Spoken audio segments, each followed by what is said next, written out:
You've got all the pieces now.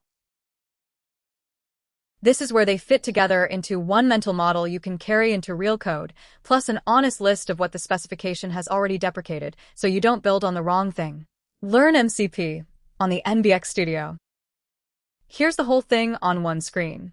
Tools are functions the model chooses, and Claude never runs them. Your code does in the loop. Resources are data your code fetches, and injecting one beats a tool call whenever you already know what's needed. Prompts are workflows a person triggers, which is how you ship your own expertise as a button. Sampling reverses the protocol so the client's key pays, which is what makes a public server affordable. Routes are file access control that the SDK hands you, but never enforces. And notifications are how a slow tool proves it's alive. Underneath all six, one question keeps working. Who is in control? And for sampling, who is paying? Before you go and build, here's the state of play because a lot of MCP writing online predates it.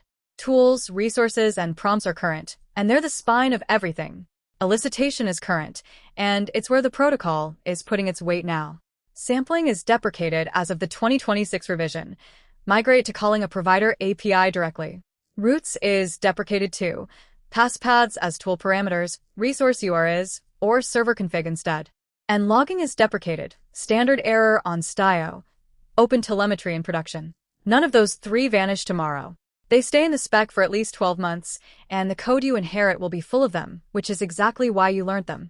Just don't start something new on a feature the specification has already told you it's retiring. The final question, straight from the course. You're building a public MCP server for a weather service. Users connect from their own apps, and the server needs a language model to write the forecast in plain English. What's the smartest approach? Put your anthropic key on the server and call Claude directly. Or use sampling, so each client calls Claude with its own key. Have a think, and pause if you'd like a moment. Ready? Sampling. Option 1 works beautifully until the day somebody shares your server, and then every forecast in the world is billed to you, which is precisely the corner sampling was invented to avoid. For things to go and do, in this order, build the notes server from Chapter 4. Add a resource and read it from a client. Add a tool that reports progress, and watch the callback fire. And make the server ask you to call Claude, which is sampling, and the moment it clicks. 3 lines for the whole protocol. Ask who is in control, and the primitive names itself. Claude asks, and your code executes, always.